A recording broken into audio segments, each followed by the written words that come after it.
I'm Jim Reed. This is a page from my red clay diary. It's all about life, actually.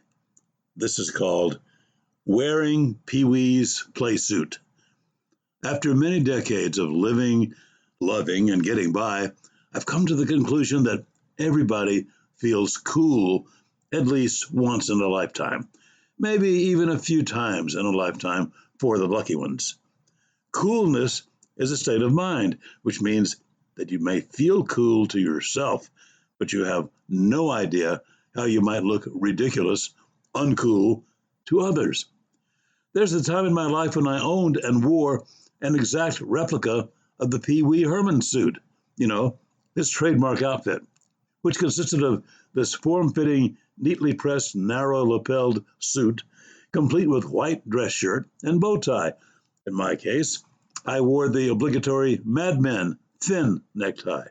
Also in my case, I wore heavy black wingtip dress shoes instead of Pee Wee's white loafers. But in all other respects, I looked like Pee Wee Herman. I was skinny as a rail, still had my hair, wore horn-rimmed glasses, and thought the coolest thing in the world was my then fashionable suit. You might have guessed by now a couple of things. Number one, this was back in the 1960s, long before Paul Rubens had ever conceived of Pee Wee and his suit. So, in essence, Pee Wee wore an exact duplicate of my suit rather than the other way around. Number two, this was the era of Mad Men, when we all smoked and drank and caroused too much and had miles to go before we became enlightened about the wrongness of smoking and drinking and carousing too much. Anyhow, I worked as an on-air personality at Tuscaloosa's fledgling television station, then known as Channel 33. I would snazz up in that suit, grab my loaded hand-wound 16mm movie camera, and go off to cover some news event, hoping to get back to the station in time to have Curtis Lake develop and edit the film while I wrote the story to go with it. Then I'd get ready to host the daily live noon broadcast interview show called This is the Show That Starts at Noon, which remained on the air for 4 years. Back in those days, you could look cool while out in public being recognized as a TV personality, but there was no way to be cool once you got back to the station.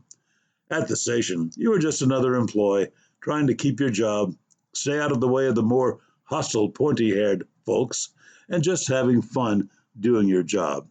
It is thus with virtually all jobs. As long as you can concentrate on and perform the tasks you love, you're happy. But office politics and office politicos will be working full-time trying to spoil it for you.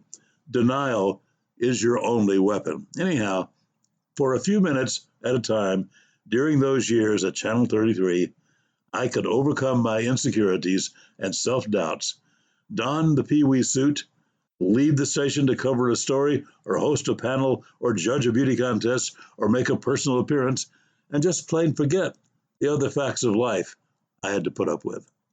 The Pee Wee suit was my magic time machine, my way to beam up and away each time conflict threatened to douse me. It made me feel like somebody, even though I wasn't. It made me feel stylish, even though I wasn't. It gave me a few chuckles many years later when I saw Pee Wee himself wearing that outfit and feeling like $1 million. Wonder if Pee Wee found my suit at a thrift store.